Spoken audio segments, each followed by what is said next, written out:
The audit profession is vital to maintain integrity of financial statements and governance.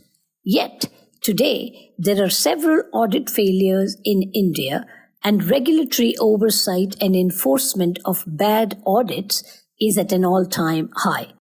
Expectation of stakeholders from the audit profession is increasing, and yet being an auditor is not the top choice for the youth of India. In today's podcast, we discuss how audit has evolved over time, restoring integrity in the audit profession, and the future of the audit profession in India, especially with the advent of AI, GenAI, and its derivatives. Our guest today is Mr. Ramakrishnan, co-founder, vice chairman, and partner at PKF Sridhar and Santanam LLP in Chennai. As a chartered accountant with his career spanning over 46 years, Mr. Ramakrishnan has led several listed company statutory audits in India. He has also led several consulting, M&A, and internal audit assignments. He is a prolific writer, and his LinkedIn posts on fraud are legendary. Mr. Ramakrishnan is the brain behind most knowledge management initiatives of PKF Sridhar and Santanam, like newsletters, productivity tools, and amazing audit story videos.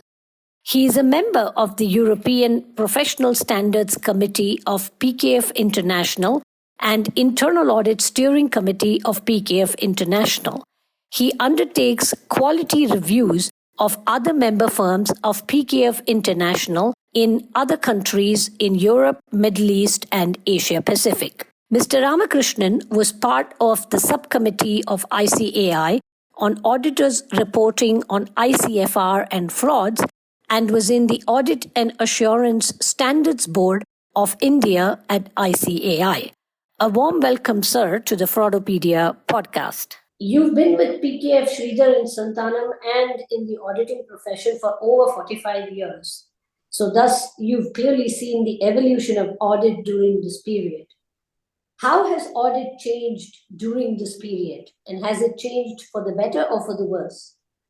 I'll tell you three interesting things. Good morning, by the way. If you look at the articles period, I have just finished 52 years. I started in 1973. So very first situation was when I did articles, one of the biggest things was to tally the trial balance. I worked for articles in a smaller firm, medium firm. And when a trial balance tallied for a large firm, I had to give a party of a cake and a coke to my seniors. That was the situation. So I have seen a absolute sea change in the whole way audit happens over the years. And second interesting thing I wanted to tell you is in 1977, I joined Mr. S.A. Murali Prasad, SAM Consulting Services.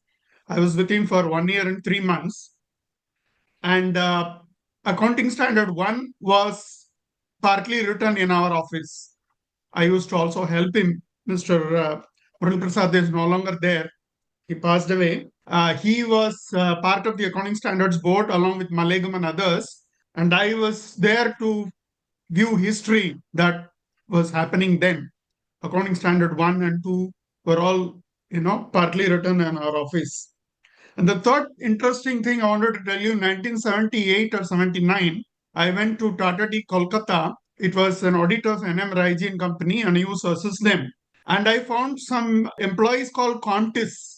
The job of contists was to total, only casting. We used to have about 50 plus estates, tea estates, and these various schedules and trial balance and inventory schedules and all, they used to be sent to these contists. I think Lovelock and Lewis had 90 contists at that time. So their only job was to do the totaling and put a rubber stamp and give it to us. So this was the situation when I did my BSc Maths. There was no calculator also. From that, we are now talking of GenAI and all that. There's been a sea change in the way audit is conducted. We started using computers, laptop, then came Lucid 3D, Excel, and my partner Santanam introduced DISA to the CA Institute because CISA was very costly. He wanted all the members to benefit. DISA was introduced for system audit. Then we had a robotic process automation, GenAI, and things like that. If you look at audit itself, 1985, the first statement of standard audit practices started. They used to call it SSAP. And then there has been a sea change. We had SQC, standards of auditing, the SOX in the form of ICFR, and then Mavacaro came in 1975. We have now Caro 2020, and then we are talking of AQAMM now, maturity models, digital maturity models. SQM is the next step. And SEBI is now talking of digital assurance report. So you can see from where a manual to having a digital assurance report, there has been absolute sea change. I don't think many people in other generations would have seen this type of change. If you ask me how auditing is itself changed, yes, we did audit even without standards those days. We went into a lot more details, lot of vouching, the substantive audit was more and all that. Now there are too many standards, too many disclosures. I sometimes feel whether we are, lost in the trees and not look at the woods. If you take, for instance, confirmation of balances at that time used to be by paper. We used to take the confirmations and send it to all the clients by post. Now we are getting an email, but the frauds continue to happen. Previously, they used to give you a post office box. Now it is the domain itself is created few days back. So you have to use domain lookup and all that. The technology has changed, but the audit and the fraud, the basics remain. That is my take of the whole situation. Okay. So that's an excellent point to bring that, they say that the more things change, the more they remain the same. So at least in the fraud space, whatever, technology has come, the frauds continue to, exist. They get done faster and easier. Correct. The other subject I wanted to get your take on is when you're quite passionate about learning, mentoring comes across very clearly in the activities that you're doing at your firm, your LinkedIn posts. So, what can be done to energize and motivate young, fresh, aspiring article clerks and newly qualified chartered accountants? I have a very contrarian stand on this because I think every generation from Aristotle to Pluto to today, everybody says, nowadays this was great and things have gone to dogs.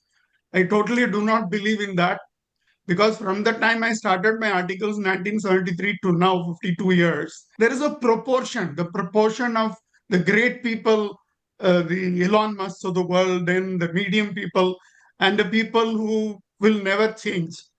That proportion, in my opinion, has remained the same. If you ask me how to energize, motivate fresh articles, let me tell you, my articles and my young partners, we have two young partners who just joined last year, 25 and 27, they energize and motivate me. So every day they are coming up and saying, sir, we should look at this, we should look at that. I tell them, go slow. We can't look at everything in the world at the same time. And what has worked for us as a principle is technology and cooperation. All the partners, we share our ideas, we always consult each other. There is no competitive mentality here. We have no targets for partners. And we started using ACL for Windows in 1980s. I was doing audit in 1980s using gaps, duplicates, and even Benford's law. So sort of we have embraced technology as we moved on. And that helps us to talk about GenAI also even now. And the very first training we give to our articles is not on audit, not on accounting, not on fraud. It is how to make them say, wow. So I say that if you find a way to make the client say, wow, then you don't need anything else. Everything else come automatically. 99% of our clients come through what is known as word of mouth. And from 1978, when I had two articles, we started weekly training on Saturdays. That has continued even today. And we have about 70 people being trained every week on data analysis, IDEA, Python, Power BI, and all that. And I have converted the training into stories. My whole training is called Audit Stories. I have about 300 audit stories in B-Sharp portal, which is our training portal. And I have about 150 amazing audit stories videos. Again, all this is how frauds have happened, how audit could have addressed that. And new forms of training also we are continuously adopting. I recently wrote about Exquisite. It's a firm which helps us to make quizzes out of our daily or day-to-day auditing. We have quizzes every Friday. So if you see that while we have also done something, there's a lot of energy and motivation coming back from the articles onwards to new partners to everybody who is in the middle. So that I think maybe we are blessed. So we've had a wonderful time all these 52 years. It's been a great learning and we continue to learn. Excellent. So I think if we look at maybe turning to the topic of the profession itself, there is a view that today audit is at a crossroads. Clearly there are increased expectations from the audit profession. At the same time, there's a higher risk of fraud and non-compliance. And the third piece, reduced interest perhaps in the audit profession, becoming a statutory auditor, certifying financial statements among youth. What can be done to revitalize the audit profession so we get, like you said, fresh blood, young partners at 25, excited and raring and enthusiastic about doing a statutory audit, certifying financial statements? Yeah, I think one has to come from the CA Institute itself, because we need to go to the schools, colleges, and educate them, saying that it is not a very boring profession. We have to go and tell success stories. We have to tell them catch them in, tell them the CFOs will become CEOs, not only India but globally, and then how consulting works, how M&A works, how there are thriving audit firms which do US GAAP audits and things like that, and how forensic work is very interesting, how we can build that into this thing, give case studies. We have to tell them that it is interesting. Actually, we don't have a problem in our office. Almost every day I get 5 mails asking for articles. I wish I could train all of them, but there is no way we can take so many articles. And from this audit gap, expectation, risk of fraud, again, I have a contrarian view which I have been expressing in my LinkedIn posts also. See, fraud appears 482 times in all the standards of auditing. It is 0.1% of all the words. If you take SA 240, which was written only for fraud, it is in 1.3% of the words. I think expecting auditors to find all frauds is a wrong expectation. Not only now, ever it is not going to happen. But we can do a good audit. That should be done. And I also hold the view that there are no new frauds. All frauds have happened before, which I keep writing. And then if we can approach it slightly differently, I think even audits should be able to find more frauds than what is happening today. To revitalize the program, we need to take specific steps. We need to take all the successful audit people to go and talk to the schools, colleges, and all that. Tell them what it is, tell them what it is not, and then make them interested. So that's a good segue to my next point on and why bad audits or a wrong audit opinion preventable. How and what can be done to minimize bad audits? Yeah, I mentioned this again. Let me tell you this. The latest ACFE report on frauds is 4% of frauds are found out by auditors. It has come down to 3% in the latest one. By accident, frauds being found out is 5%, is more than auditors. So there is a particular wrong approach in this. What is the wrong approach? Even it happens in our office.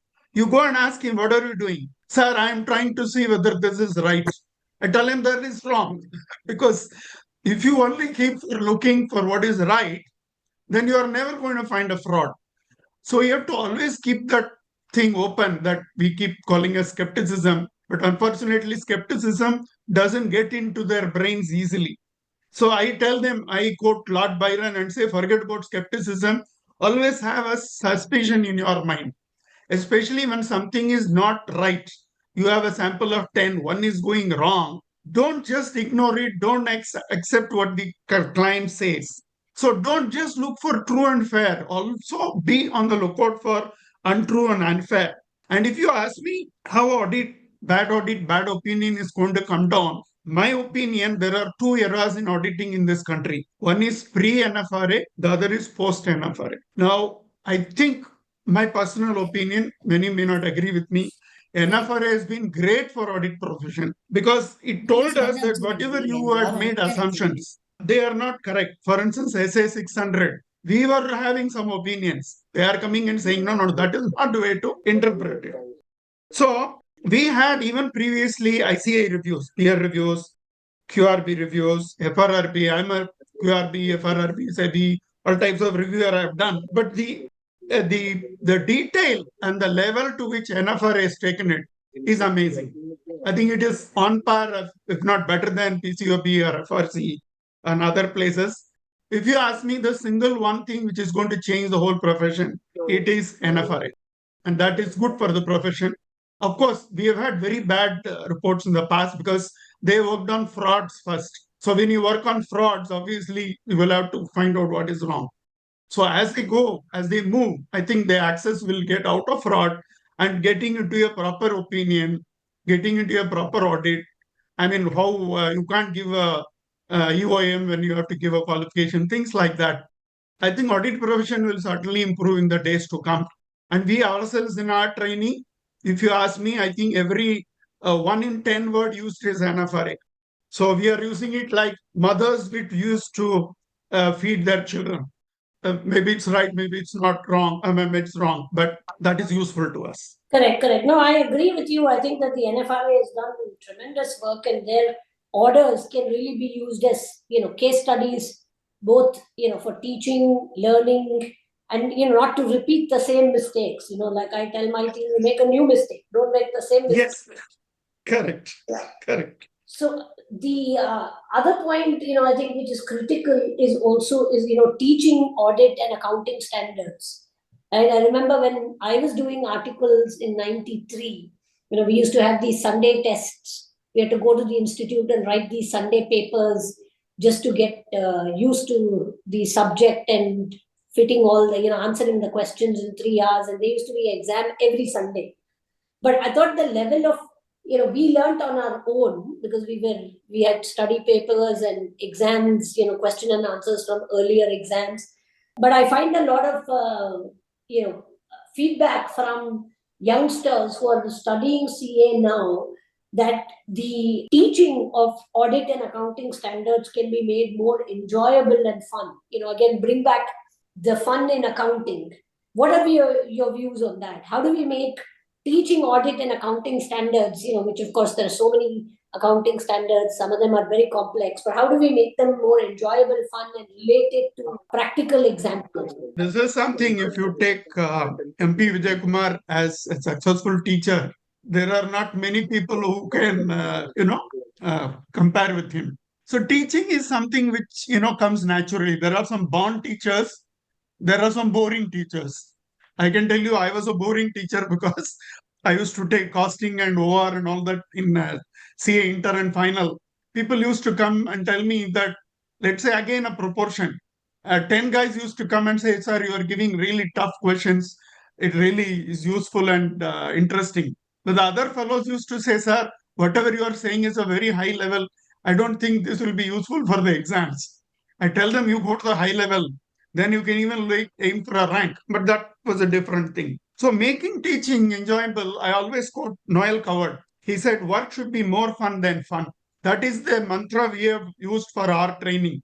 Every time, try and make it useful. I told you about Exquisite, which we are using for quizzes. And I always tell them, if you see my LinkedIn posts also, I always refer them to YouTube videos, podcasts, of course, like yours, I just went and saw. Then there are movies. So if any chartered accountant student has not seen Catch Me If You Can, I think it is a crime. Frank Abagnale Jr. was one of the biggest frauds ever, and he became a FBI consultant, as you know. Wolf of the Wall Street, Lucky Bhaskar. It could be any language. Kannam Kannam Kollaidithal, the Tamil movie. All this I have written about also. Inventing Anna. And then money laundering itself, I found there were 17 movies I listed in one of my LinkedIn posts. So we have to find new ways of making people interested. I think you were there when I presented my paper, and then I had a rap song written on audit developments. So this is, if you want to attract Gen Z or next Gen Alpha, you need to make it absolutely interesting. So that you need to talk their language and speak in their language. And right now, I'm seeing a Netflix series called Mechanism. It is about the Brazilian fraud where the government was involved, 13 contractors were involved. It was one of the biggest frauds in Brazilian history. But I'm sure I'll be writing and recommending people to see that. Of course, it's likely a type movie, but otherwise it is very useful. Correct, correct. No, you're absolutely right. I think we have a lot of tools, and you just need an entertainer, someone who's a natural teacher to distill these accounting standards, which may look very complex, but very relevant today and how it's applied in companies. Use simple examples. MPV always used to make a simple example. So that really, strikes instead of teaching them the standard itself. He always uses a good story or a good example. That is the way to teach. Correct. I think today no podcast is actually complete without discussing AI and audit. I know at the Society of Auditors event you had coined the word fried it. So what are your thoughts on audit and AI? Yeah, you were there. Yeah, correct. So my point is AI alone is not going to help because every day I come across, you ask some question, it gives you all sorts of answers. Even today, lot of this, wrong answers come. So I say always AI plus your intelligence will be the best intelligence. And that control we should always have and not leave it to the machine. That would be very dangerous. And I also told in that conference about the paper I presented in ICAI conference. So this was use cases in GenAI. And I had just taken a simple example of a physical verification in a chemical industry. Instead of asking general, if you ask specific questions, then you get very beautiful answers, especially if you are able to use some basic prompt engineering. So I put in all my experience, our checklist. Then I asked GenAI to study all the past frauds, like the great salad oil swindle and all that. And then I said, look at all the latest technology. IoTs have come, drones have come. And then I said, you now come up with a program. I believe that one of the best programs was written by GenAI with all these inputs because it included practical experience. It also looked at what has happened in the past, what is happening in the present and the future, and gave a very, very good program. So, from writing programs to doing the entire audit, I think we are going to slowly move to AI in a very big way. In our office itself, we are looking at inputting the audit report and financial statement and getting all the errors and disclosure weaknesses and all that. We're working with two AI companies on that. They are making progress every day. They are also interacting with us. Luckily, one of them is also doing articles, so he's able to relate better. Because technology alone is not going to help here. You need the domain knowledge, subject matter expert. So we also have formed a task force in our office to look at how to integrate because we do a lot of internal audits. So how can we take industry particular area? For instance, you take e-commerce industry. One of the biggest problems is return frauds. So we said, okay, let's look at that specifically and look at latest inputs from let's say ChatGPT or Claude or whatever else they are using. So luckily, this is also a developing field. Every day there is a new development. DeepSeek has come. After DeepSeek, there is somebody from Australia who said he's better than DeepSeek and all that. We're going to get a lot more tools to work on, which is exciting. At age 72, I am totally excited what is happening in this field.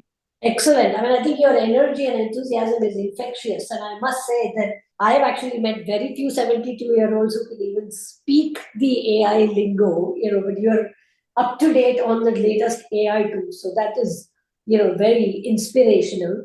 So any concluding thoughts, comments, messages? Yeah, what if supposing I was an auditor who was starting today, there are a few things which really worry me. One is AI assisted frauds. If we are not able to find out what frauds happen today, how are you going to find out fake videos, fake documentation, fake voices? You know what happened in Hong Kong? that Correct. CFO's video was there and they transferred $20 million. That fellow says not only the voice of CFO, but the other people, COO was there, so and so was there. The fake was so beautifully fake that it is better than original. So this, Correct. I don't know. I think ICA or whoever the government has to immediately start looking at the other side to see how we're going to counter this. And number two is he seems to hate regulators and regulations. So this is really worrying. If PCOB goes, I don't know, people will be emboldened to do all sorts of things. They're already, looking for loopholes. And you are saying no regulators, no regulations. This worries me a lot. And one more thing which worries me, which I've been repeatedly saying, we are talking about frauds in companies which have failed. What about frauds which are happening, companies doing well? The company is, let's say, giving you 100% dividend bonus shares. The shareholders don't want to go to anything. And what kind of fraud is happening there? Nobody is even looking at it. So that worries me. I don't know. I don't have an answer for that. That worries me. If you look at the positive side, if AI can be used for fraud, maybe AI can be used for fraud detection also. So we'll have to find a way.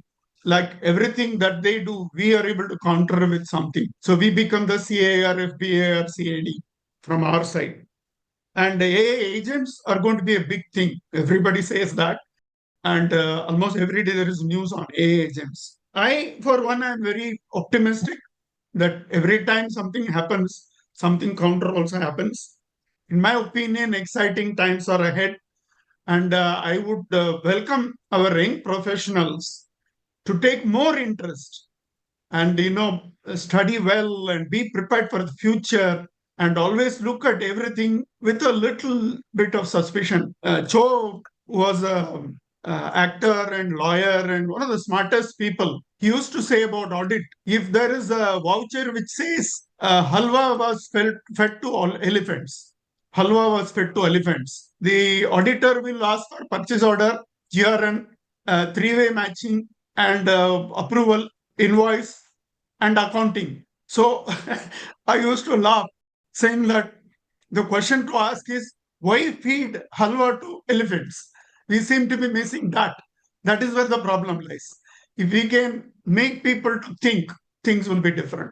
We will have to try and do that. Correct, correct. I agree. I think that's a very nice way of putting it, that feeding a halwa to an elephant and we look for three-way match. Instead of asking the elephant in the room, the question is, why feed the halwa, first of all, and why the elephant and why now, rather than that, looking for other things. So very interesting, sir. Thank you so much for your time and insights with us. And we'll conclude this podcast now. And I hope to see you in Chennai or Bangalore, wherever our paths cross. Anytime. Thank you very much. This is my first podcast, so I will remember this forever. I'm very glad. Thank you very much.